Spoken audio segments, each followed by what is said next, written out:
Thanks for coming out, folks. Well, I'm Rob Mermin, and we're going to be doing the first ever appearance of the PD Players, the Parkinson.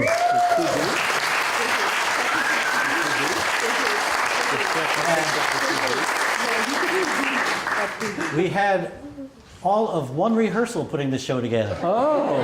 This afternoon at 3 o'clock. Woo!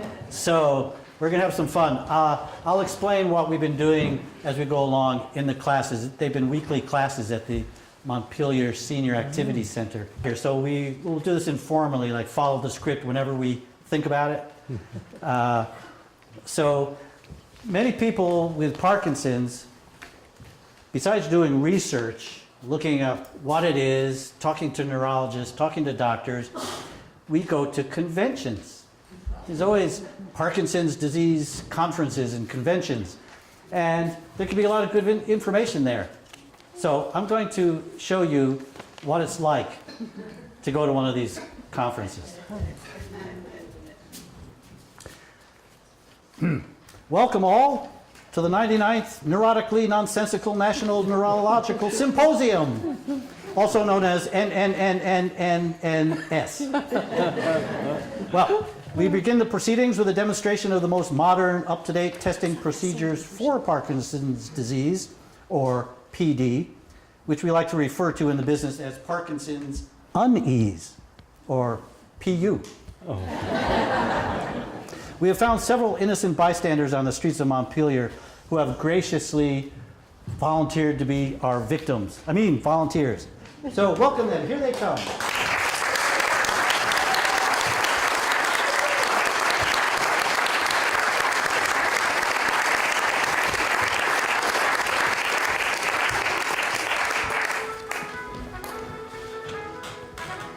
Welcome, volunteers.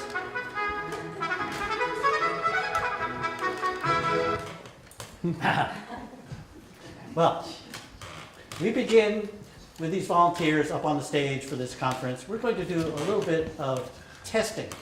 They don't know what they're in for. But we're going to test for things like neurological dysfunctioning, motor disabilities, things like that. Let's start with the gentleman with the bright shirt. I know, I'm going to do a test. Your name, sir? Charlie. Charlie. Follow my finger. Touch your nose to my finger.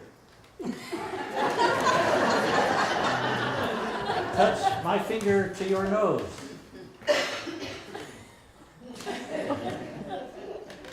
I'm going to test your reflexes now, right? Oh! Thank you very much. You ready? Gently now. Oh!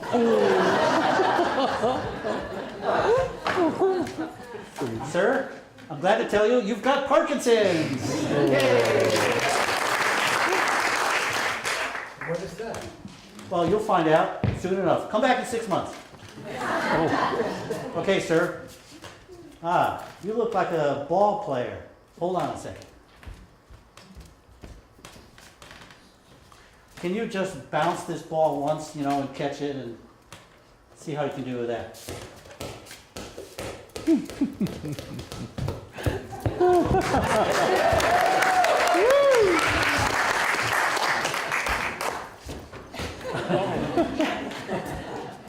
Well, he did pretty good. It's not exactly the Harlem Globetrotters, but I think you've got Parkinson's. Congratulations.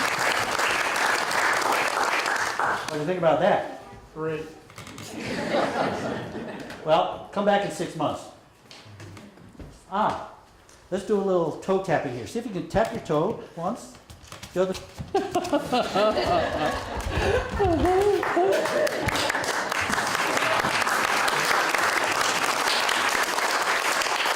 Ginger Rogers here. You've got Parkinson's. Oh. Boo. You, sir. Stand up. I'm going to test you for a little balance. Right? Turn facing this way, please. I'm just going to push you gently and see if you can maintain your balance. Oh dear. Well done. Well done, sir. I think he's got something here. Guess what? Ah, you, sir. Let's try a little finger manual dexterity. Itsy bitsy spider. You remember that? Let's all do this together. Forefinger to the thumb. Ready? Go. Itsy bitsy spider went up the water spout. Down came the rain and washed the spider out. Out came the sun and dried all the rain. And the itsy bitsy spider went up the spout again. Parkinson for sure. Let's see, what can you do here? Very little. Parkinson's. Yeah. Wait a minute. You think it's so easy? All right.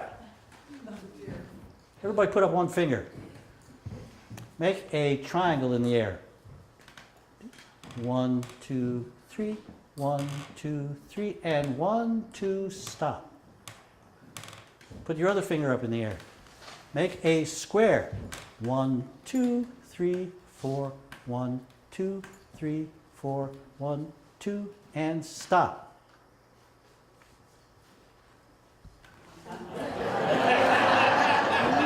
Triangle here, a square here.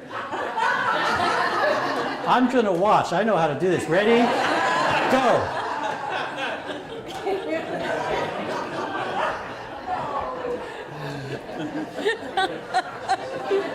I don't know. I think you need a little more testing. Try this one. Watch first.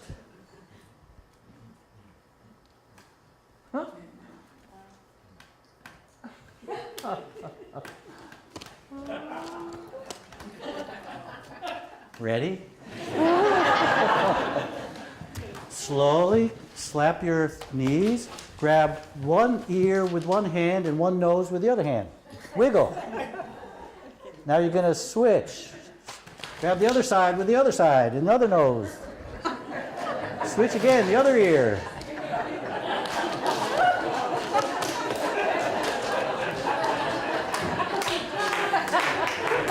What's that? All right, or one more. The thumb is up. The index finger is pointing to it.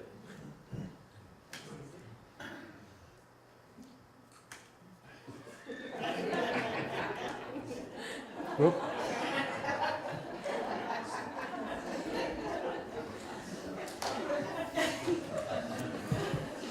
Folks, I think you better see a neurologist very quickly. All right. We didn't get to you, my dear. I know a test for you. Let's see. We're going to do a little patty cake. Ready? Ready. Okay. Patty cake, and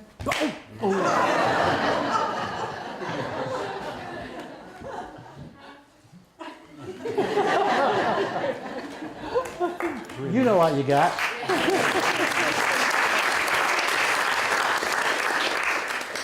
Here, take a pill. Thanks a bunch. You're welcome. Take a pill. I'll take a bunch.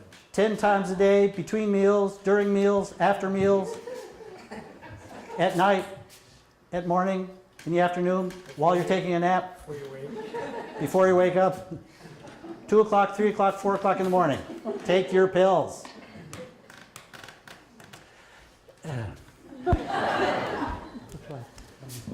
Okay. Well, folks, now that you know that you're all Parky candidates, we know that the doctors do not know how to cure Parkinson's yet. In fact, we're told that Parkinson's is debilitating, degenerative, and incurable.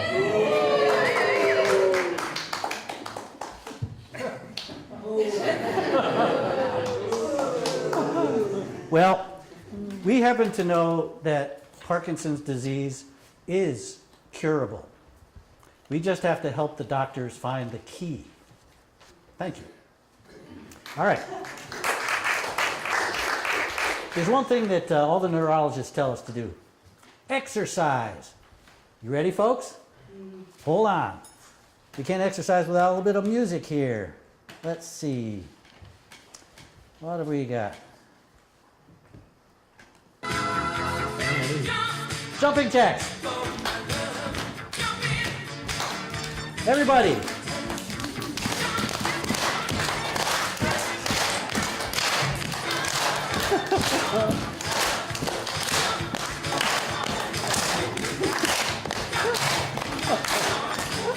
Swimming, swimming, swimming. Boxing. Jumping jacks. Wait a minute, wait a minute. Wait a minute, wait a minute. This exercise. What? I don't like it. It's too much. Too much what? Too expensive to go to the gyms. Ah, Let's dance. let's dance. Huh, okay. Dance? Let's dance for Parkinson's. Let's see. Go for it.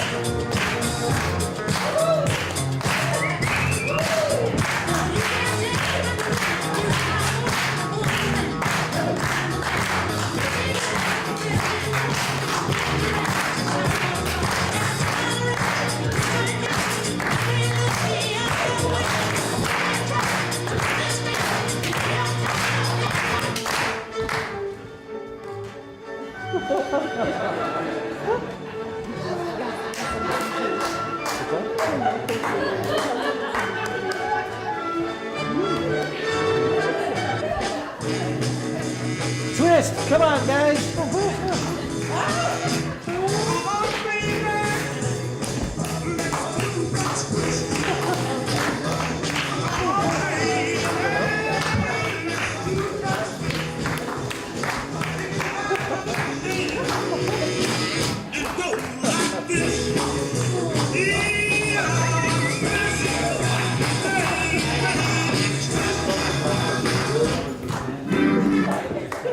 Ah, well, exercise. Thank you very much.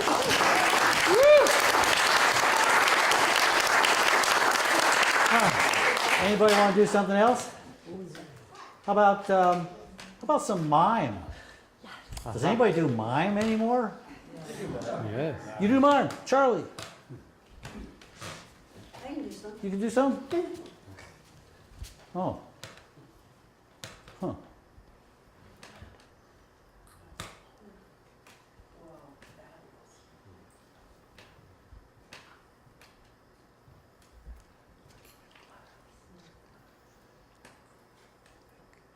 How do we get through this wall?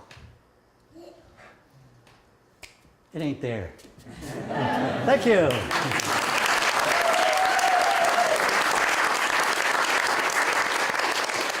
What else can we do?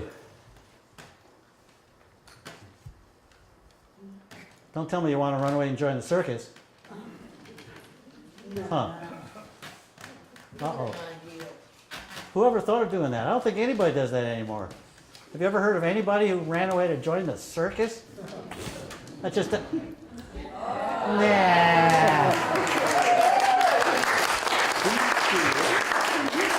Never heard of it. How about sports?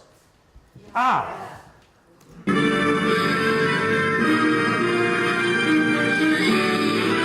Spanning the globe to bring you the constant variety of sport, the thrill of victory, and the agony of defeat. The human drama of athletic competition.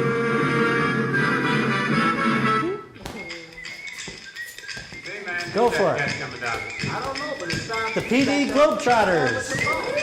You don't have to get yourself involved.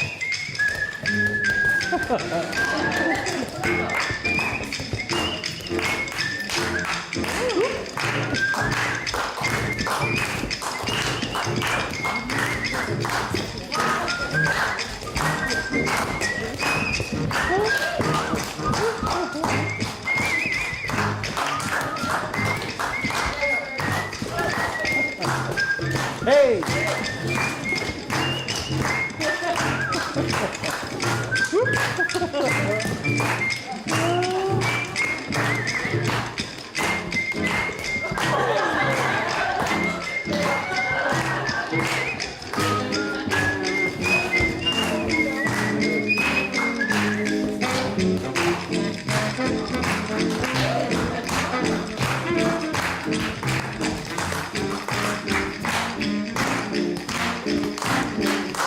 Okay, thank you.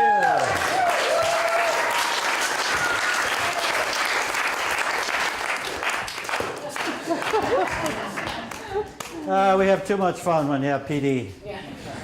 You get to play. That's the best part. But you know, when you have Parkinson's, it's like you learn a new foreign language. You know, you learn the PD lingo.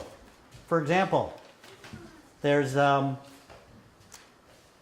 festination. Repeat after me. Festination. Festination. What's that? It's the slow steps, shuffling too fast. Festination. Sounds festive, doesn't it? Yeah. What else we got? We got compulsive behavior disorder. Things like spending money, gambling. You can't control yourselves. He's got a king, but he's got an ace. Yeah. Then we've got the thing that most of us get is when you start to slow down. It's called bradykinesia. Whew. And rigidity. I started to get rigidity for a while there, and it was like,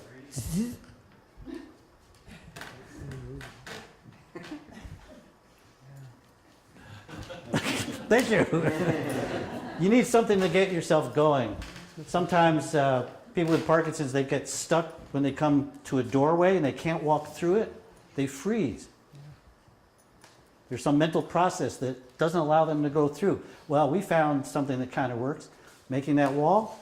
Well, when they come to a doorway and they can't get through, they visualize the door, do it in Mime, open the door, and they can step right through. Wow. Yeah. So that's kind of fun.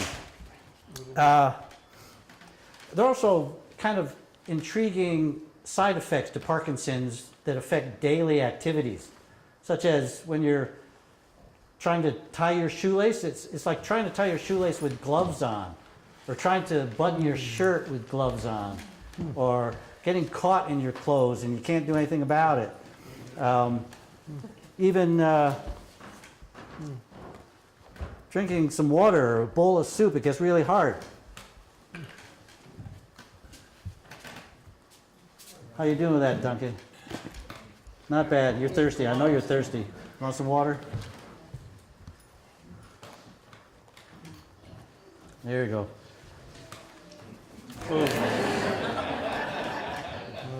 Parkinson's.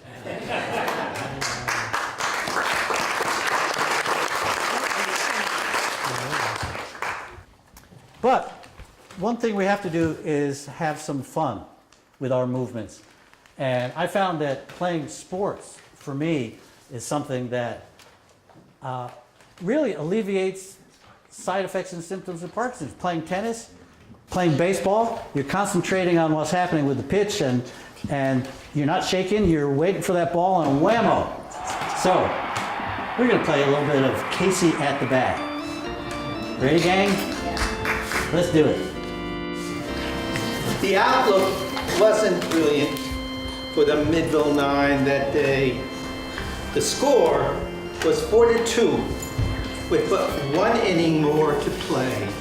They thought, if only Casey could but get a whack at that, we'd put up even money now with Casey at the bat.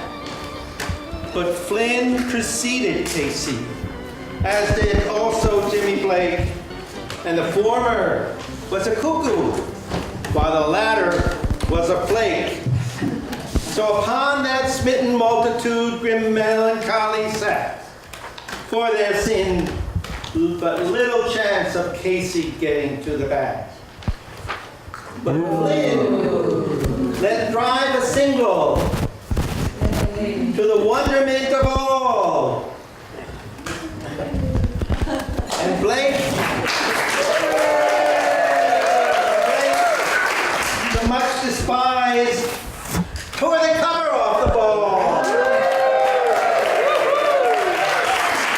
And when the dust had lifted and men saw what had occurred, there was Jimmy safe at second and Flynn a hugging third.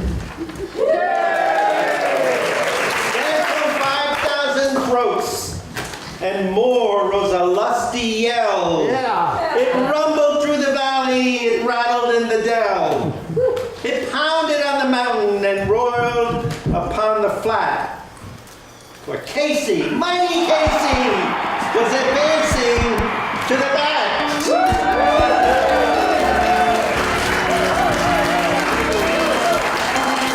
There was ease in Casey's manner as he stepped into his place. There was pride in Casey's bearing, and a smile lit Casey's face. And when, responding to the cheers, he lightly no stranger in the crowd could doubt 'twas Casey at the bat. 10,000 eyes were on him as he rubbed his hands with dirt.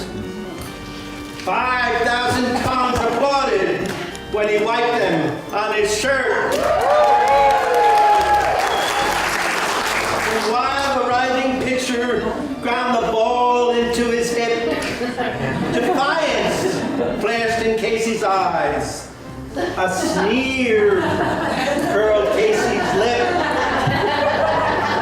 And now the leather-covered spear came hurtling through the air. And Casey stood watching it in haughty grandeur there. Close by the sturdy batsman, the ball unheeded sped. That ain't my style, said Casey. Strike one! The umpire said. From the benches, lined with people, there went up a muffled roar, like the beating of the storm waves on a stern and distant shore. Throw the ump out, shouted someone on the stand. Throw the umpire out. And it's likely they'd have killed him had not Casey raised his hand. With a smile of Christian charity, great Casey's vision shone. He stilled the raising tumult. He bade the game go on. But Casey, he signaled to the pitcher, and once more the dun spear flew. But Casey still ignored it, and the umpire said, Strike two!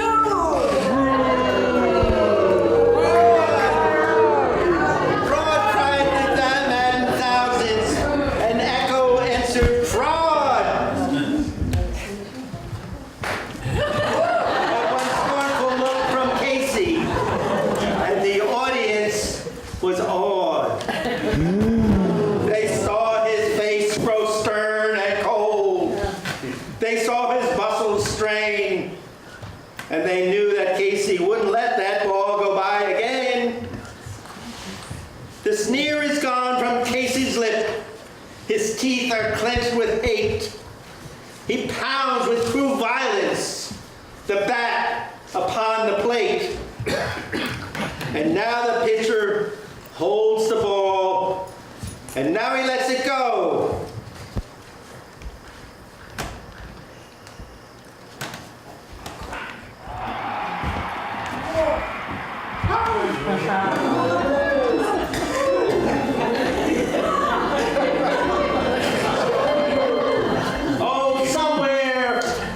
Oh, somewhere in this favored land, the sun is shining bright.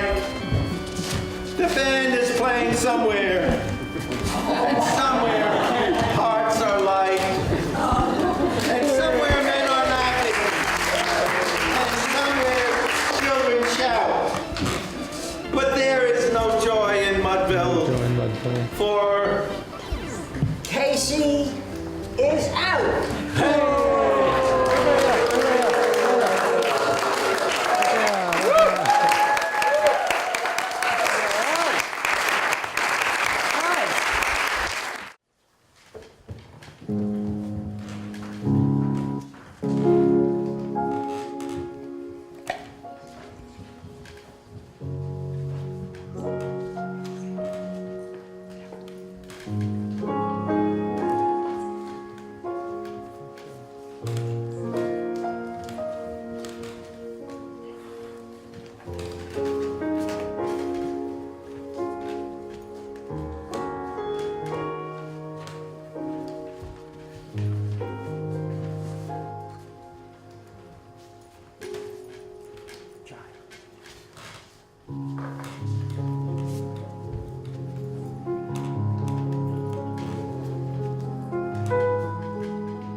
There's some more back there. Can you take them?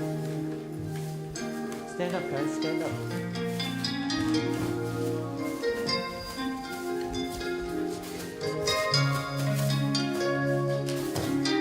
Grab them and toss them. Grab them and toss them.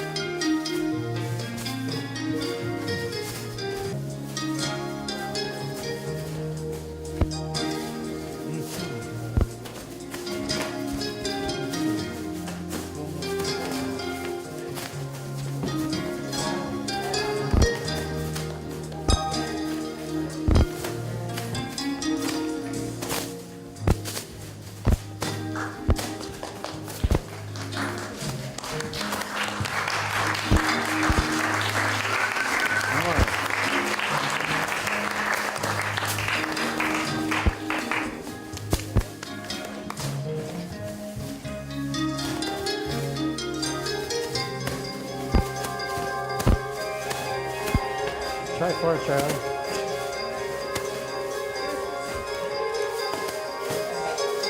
All right, what do you got there? 4. Here's 5.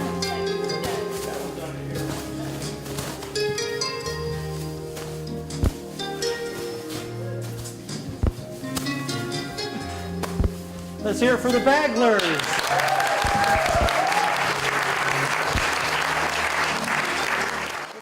There's something else that we did in class we had a lot of fun with, and that was becoming symphony conductors. Because it's making designs in space, it's rhythm, and it's using your arms and your body and breathing. So, do we have that chart here? Oh.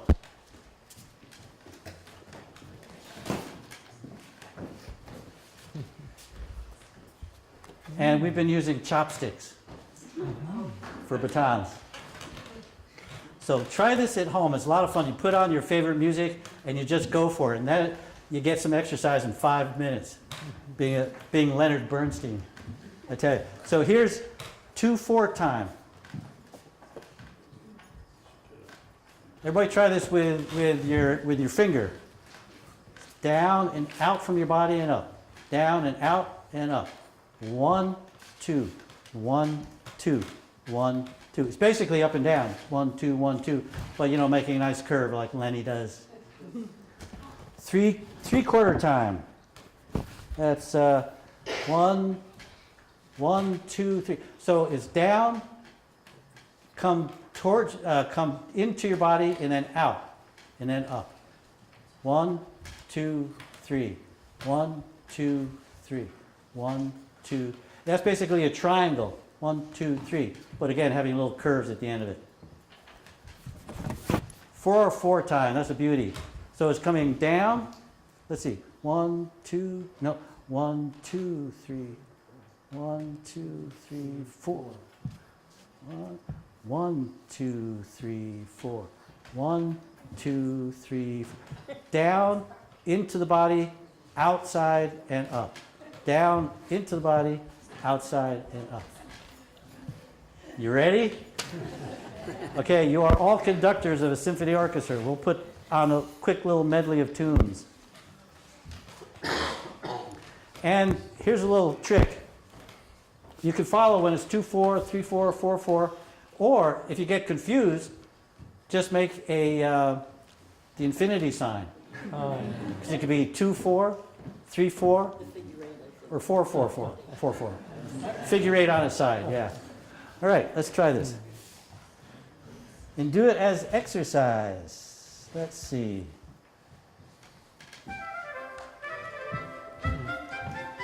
That could be 2/4.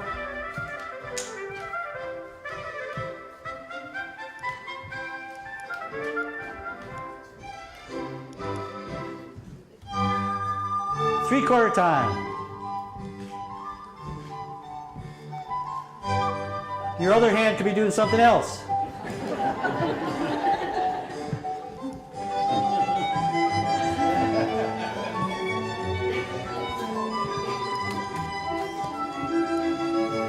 Breathe.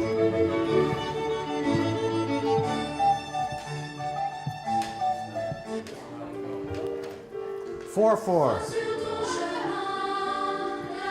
Hold that up so they can see. And 1, 2, 3, 4. 1, 2.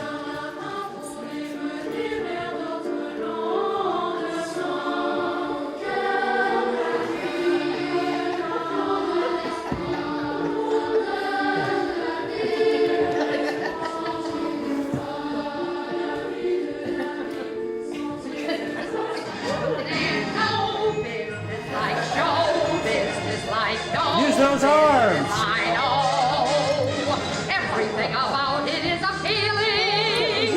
Everything that traffic will allow. I'm as helpless 4/4. as hidden up a tree. Mellow. And I feel like I'm clinging to a cloud. I can't Big gestures. understand. And I get misty just holding your hand.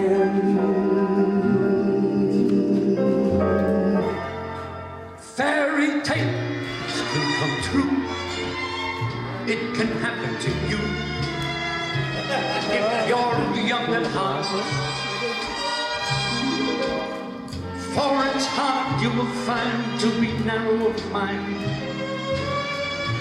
If you're young at heart. Gee, it's great after being out 2/4 or 4/4. walking my baby back home. Arm in arm over meadow and farm, walking my baby back home. We go along harmonizing.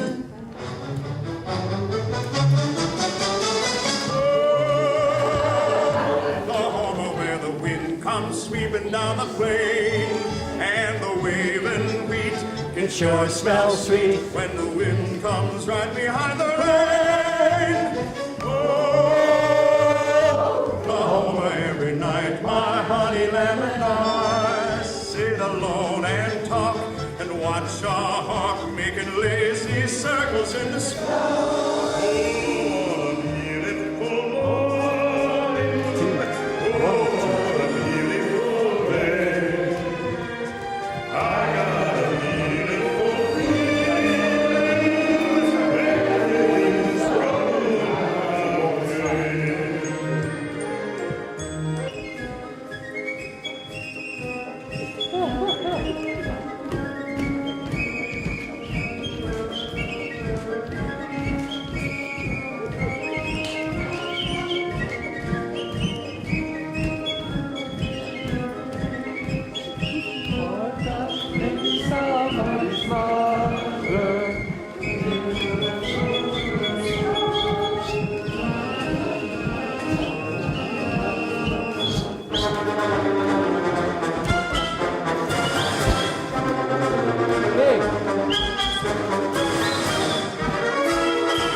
Bravo.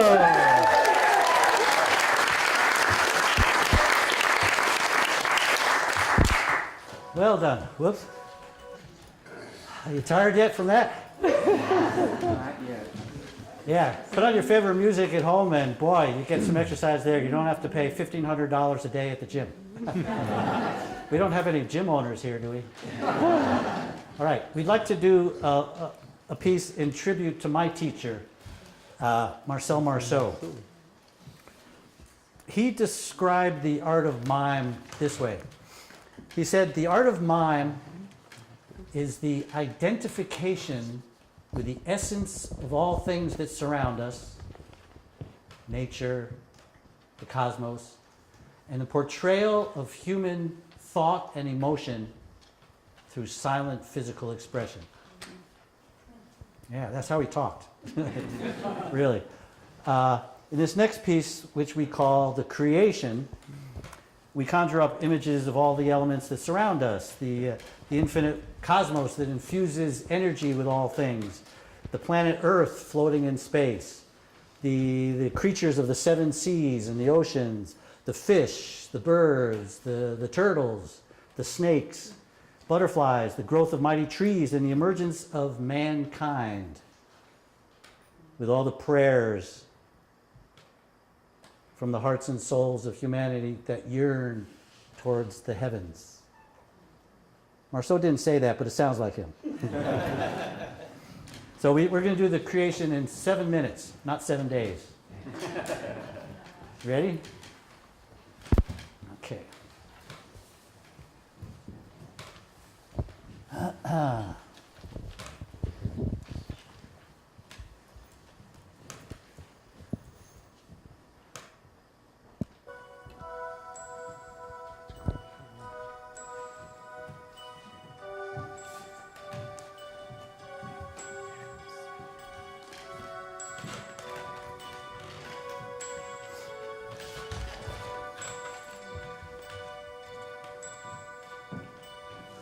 Breathe in,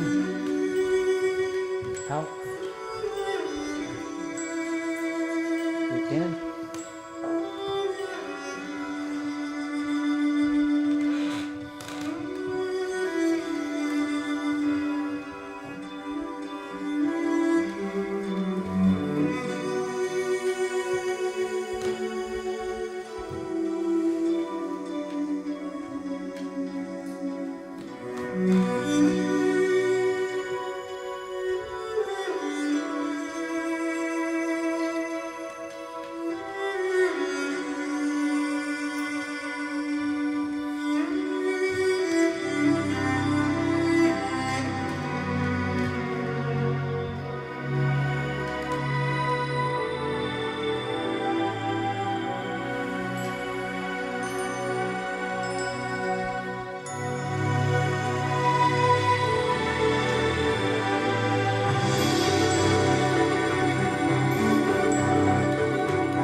we'd like to introduce ourselves before we finish up.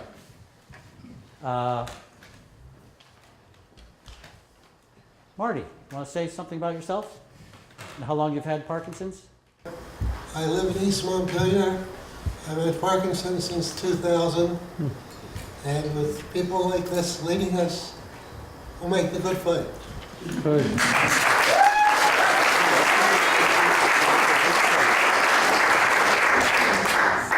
My name is Bill Russell. I live here in Calais. I've been diagnosed with Parkinson's about 5 years ago. I first noticed it because I couldn't take little steps. I'd just pick up my foot and it was like it was stuck to the floor. And that was the first notice that I had it. A while later, I began to read up on it and I realized that there were symptoms that appeared many, many years ago. Notably, I don't have a sense of taste or smell. This is an advantage sometimes. But this support group has been a great help to me, and so has Rob.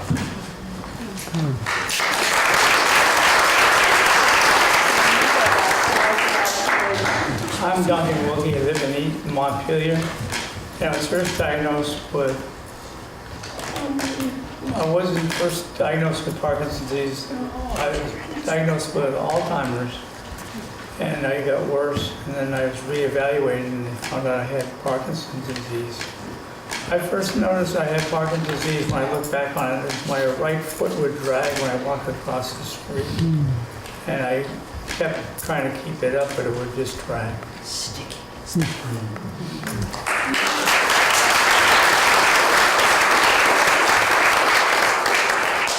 My name's Deb Johnson Cirillo. I'm from Montpelier. I've had Parkinson's going on 17 years. And people with Parkinson's are probably the most courageous, funny, and creative people I've met. So there was a great support from everybody.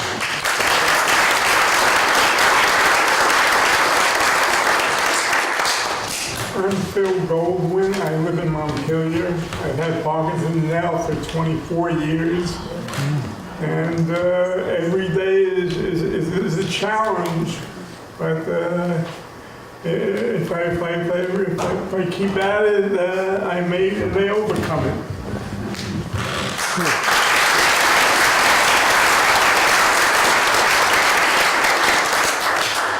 I'm Charlie Barish from Plainfield. I've had Parkinson's for 24 years also.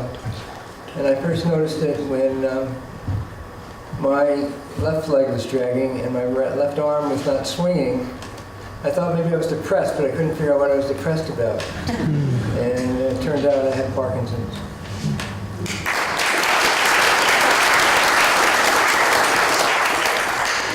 I'm Eleanor Ott. I live in Maple Corner.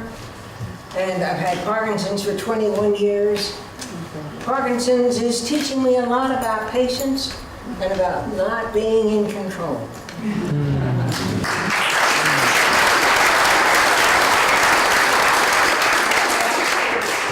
I'm Rob Mermin. I was diagnosed 3 years ago. And my neurologist said, Rob, I think you may be ahead of the game because of your training. And I think it's the training in Mime, which is about becoming aware of all movement that you observe out there, and then your own movements. Because when you're doing Mime on stage, you make one movement at a time. You're recreating reality. If I'm reaching for an apple, I get the image of an apple in my head before I take a bite out of it. And it tastes like an apple. But I have to get that image in my head and be able to take a piece of space and misplace it somewhere else. You push space, you pull it. It's different than dance, which, not all dance, but it tends to defy gravity, making beautiful designs in space, whereas Mime works with heaviness, which is Parkinson's movement. You have to work with the physics of space, the push and the pull. And the imagery and visualization that we do in Mime, I think, is key to Parkinson's, because we have to be able to visualize how we're not moving correctly, picture how you want to move correctly, and then do it. do it in mime and then do it for real. And so we're exploring that kind of thing in the mime class. I first noticed a symptom of a tremor when I was blowing a bubble and doing a trick with a bubble. I'll show you what I mean by that. Let's see.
Would you like to come to the front, please? Chair?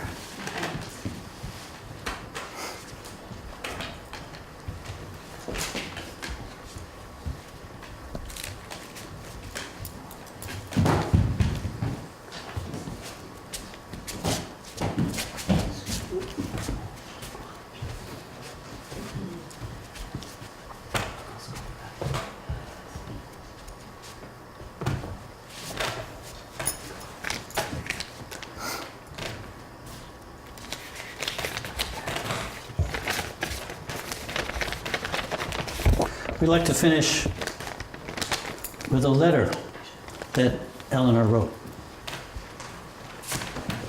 I'm in the process of sending this letter to my family and friends.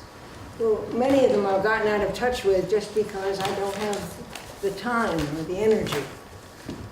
And I'm going to start with a little poem because in a way Parkinson's is like something that's in this poem. I don't mind measles, and I don't mind mumps. I don't mind bruises, and I don't mind bumps. But I hate tonsillitis, because there's nothing there to see. When I take off my underclothes, there's only just me.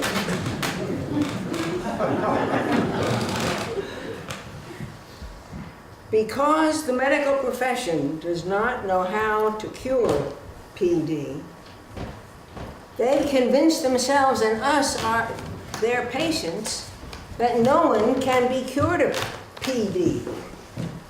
On the contrary, we know from testimonies of people who have been cured that all of their symptoms and all of the signs of Parkinson's disappear. Today, everyone in my community knows I've been diagnosed with PD. Sometimes my body becomes so shaky and jumpy, like it is this afternoon, I'm unable to sit still and my movements mimic a Mexican jumping bean. This so-called side effect really results when I take too much of my main medication, which is dopamine. Too much stirs me up. I can mostly, about half of the time I guess, continue working on my computer when I'm like this, but the rest of the time, the best thing for me to do is to decide to take a nap. Because when I lie down, my body is calm. Then there are times when I just slow down.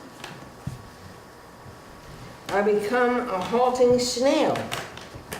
And the best thing for me to do then is nothing, is to aim for the window seat in the kitchen where the bird feeders are, look for the book I've been reading, and settle in till it's over. How can you help? When you find you're thinking of me, please pay close attention to what those thoughts are that are going around in your head, and make sure they're positive thoughts. Because those of us who are working this out need all the positive thoughts we can get, and we thank you for it. And when it's been too long since you've heard from me, just figure I've been overwhelmed and get in touch with me. You could use the phone. You could even write me a letter in the mail. But however you do it, I will be most delighted. There's probably a whole lot more I could say. But I think this is enough for now. And maybe between us we can keep the airwaves between us really hot. Thank you.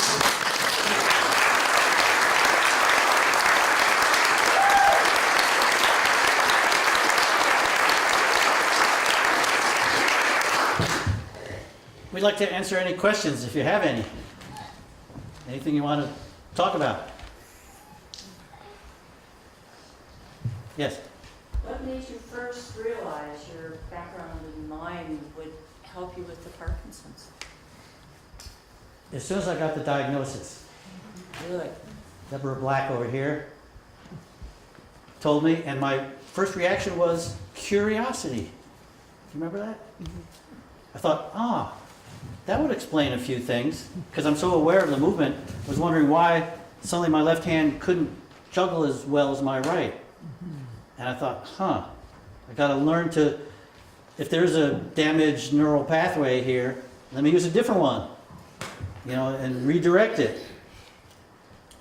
So it was one of curiosity because of the Mime movement. And I started thinking right away, how could everything that Marceau taught me be applicable to this kind of thing? Yes? How precise has the diagnosis become? Because I know that some relatives of mine have been initially diagnosed with Parkinson's, and then it was changed to something different, like benign essential tremor. Mm-hmm. Is it pretty secure now that you can diagnose Parkinson's?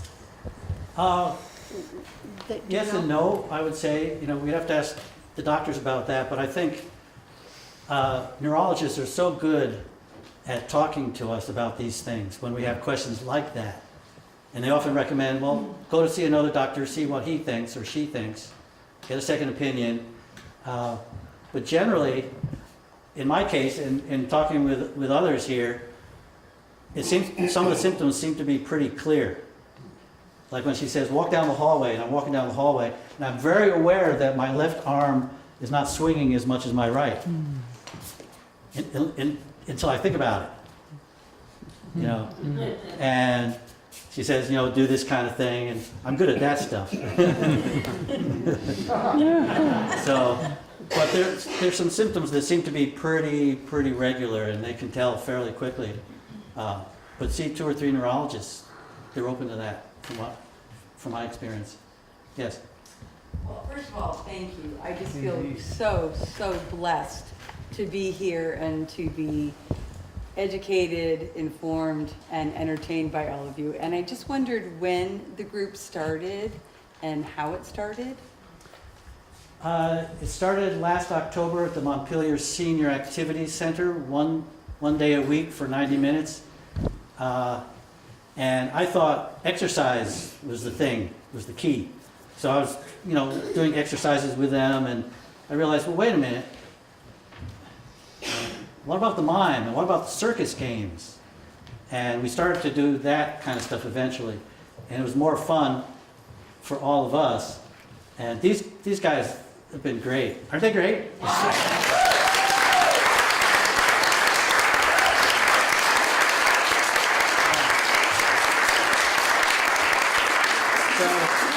So we were having classes for 10 weeks in the fall and then 10 weeks in the winter. And then this spring we were getting together. And that's when I started to get the idea of, we started to do things like this creation for the mime and for the movement and the breathing and stuff like that. And I thought, hey, people might like to see this.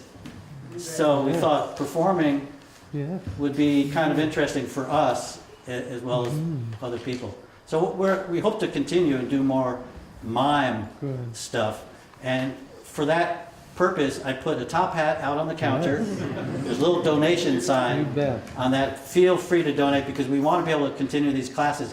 And when people have heard about this already in Brattleboro, I got a request, can you come down with your show down there? Can we come over here? So we need a tour bus, and a shower. Catered food, yes. I just wanted to say that a piece like the creation one was incredibly moving. I found myself both participating in doing the movements and crying. And it was more moving than it had been done by a group of able-bodied people because I felt my own fragility and vulnerability in the creation story. So I really loved it. And there's things that, I just wanted to make that comment because I think there's things that you can bring that are more heart-opening than anybody else could because of, the combination of content and the focus and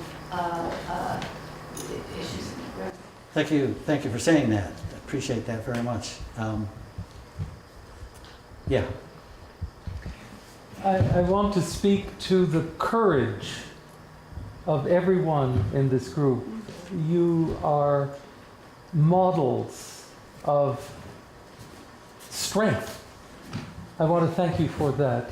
I'd love to hear if anyone in the group could tell us about their impressions of how things have gone with your group. It was very interesting to hear the origins, but if anybody would be willing to tell us a bit about their feelings and impressions of how things are going, I'd love to hear that. I think others would too. They don't speak, they're all mimes.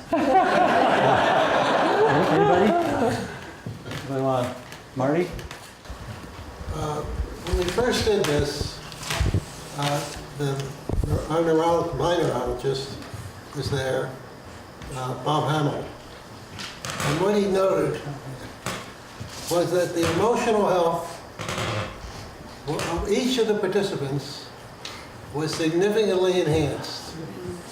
And he said that with that aspect, which he marveled at, because we all have a good time. Yes. And he thought that was really where it was helpful. Yeah. Wonderful. That kind of says it. Yeah. Something happened to me when I started doing mime. Rob was saying how you visualize it and it becomes real. And I remember we were picking flowers in mime. All right. And I realized I smelled it. We were doing this.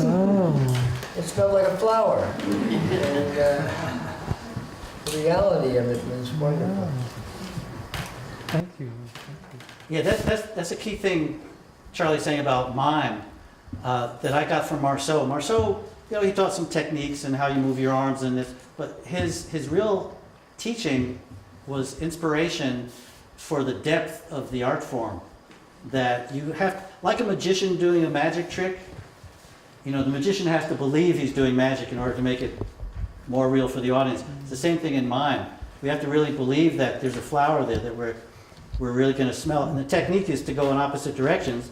The flower goes here as the nose goes up to show the smell. So there's technique there, but by doing that, you're smelling the essence of the flower. And if you have in your head that it's a rose or something else, you smell it.